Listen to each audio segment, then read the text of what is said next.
can you call when it's the cops who want you dead? What can you do when you being hunted by the feds? Where can you go when there's a reward on your head?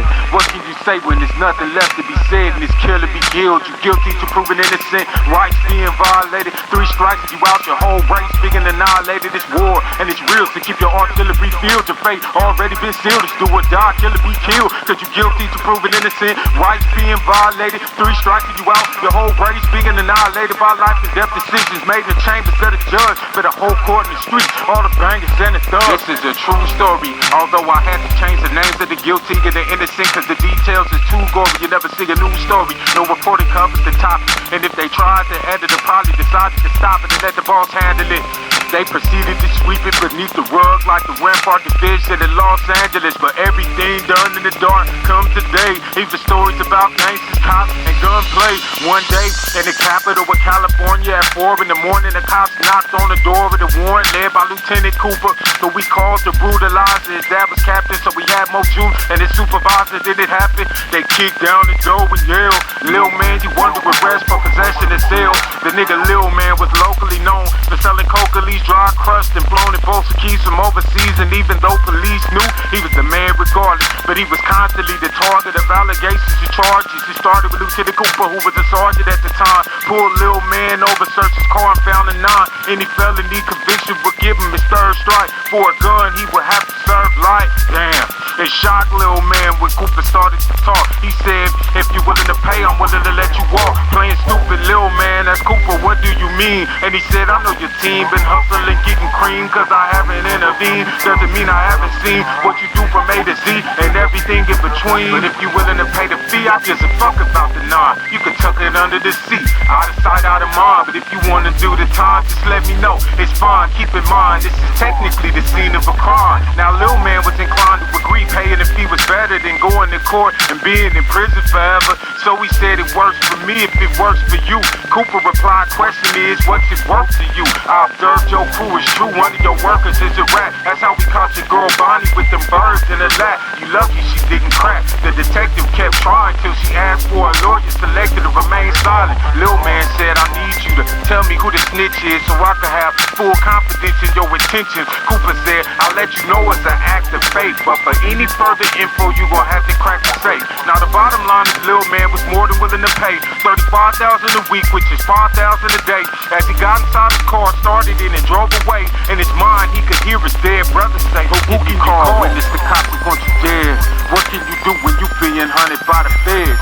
Where can you go when there's a reward on your head? What can you say when there's nothing left to be said and it's kill or be killed? You guilty to proving innocent, rights being violated. 3 strikes and you out, your whole race being annihilated. It's war and it's real, to keep your artillery filled. Your fate already been sealed. It's do or die, kill or be killed. Cause you guilty to proving innocent, rights being violated. 3 strikes and you out, your whole race being annihilated by life and death decisions made in the chambers of the judge. For the whole court in the streets, all the bangers and the thugs." It's 5 years later, little man came up, took his money to the cleaners, gave the drug game up. Even bought a couple buildings, put some stores in the hood, and gave money to the mosque cause his mama said he should. He wanna balance out his skills for all the evil that he did, except for killing ice cold back when he was just a kid. After we shot him, he spotted some duffel bags, popped in the back seat. When he got home and opened them, all he saw was crack speed, hash weed, $250,000 worth of dope and cash stacks. And the word it was hope. Flashback to when he was 16, having wicked as sick dreams and witnessing crit schemes on missions to get cream. Seeing apartment managers evicting indigent fiends who kids and never know what legitimate innocence means. Screams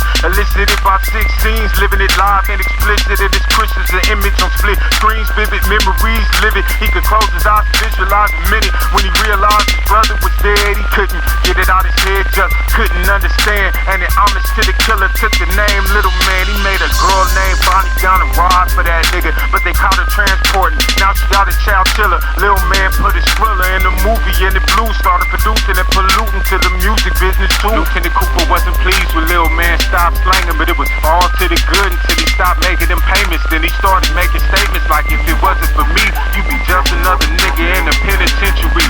Started catching him in traffic, pulling him over to harass him, searching him and acting like he really wanted to blast him, but he really wanted action. It was killing him to see little man be successful. He didn't want him to succeed, didn't want him to be legit. I attribute it to greed. He made a promise to himself to bring the nigga to his knees, then it happened. They kicked down the door and yelled. Little man, you wonder what rest for possession of sales, but little man already bailed. He was nowhere to be found. They searched the whole damn house, turned it upside down, and they didn't find a thing. Not a scale, not a beam. Seemed he kept his home clean, so they had to clear the scene. You could have seen steam coming out in Cooper ears. He was embarrassed to appear like a fool to his peers, but he had an idea where he could find little man. Contemplated for a minute, devised a little plan. He did his own stakeout, and just like he thought, he spotted little man alone walking out the mob. He followed him, but he had no intentions to collar him, and it wouldn't even slaughtering him, and at least fit to slaughter him. Caught him in the parking lot, about to start his car, put his Glock out and shouted, "Stop, right where you are." Little man put his hands up, he saw it in his eyes, he knew he was gonna die. Lieutenant Cooper sighed and said, "We had a nice thing going, it was all good. I even told you when the task force was raiding y'all hood. Actually, it's all hood, man, I grew up here too. Police Academy was simply a career move, it's true. We barely make enough loot to cover bills and expenses. Confiscated drug money, take your wheel, and it's tempted just to take a couple stacks. Double it up and put it back before they notice us. Just snap and rob a bank like David Mack. Keep your hands up, no questions, this is not a test." Shot little man, put a bullet in his chest, opened up the car door and put a kilo at his feet. Then he put his throwaway Desert Eagle on his seat. Notified his dispatch, the officer was in distress. Then he looked down at little man trying to catch his breath, and his death overcame. He felt his soul drift away. In his mind, he could hear his dead brother say, "Who can you call? Witness the cops who want you dead. What can you do when you being hunted by the feds? Where can you go when there's a reward on your head? What can you say when there's nothing left to be said and it's killer be guilty? Guilty to proving innocent, rights being violated. 3 strikes you out, your whole race being annihilated. It's war and it's real, to keep your artillery filled. Your fate already been sealed. It's do or die, killer be killed. Cause you guilty to proving innocent, rights being violated. 3 strikes you out, your whole race being annihilated by life and death decisions made in the chambers of the judge. For the whole court in the streets, all the bangers and the thugs.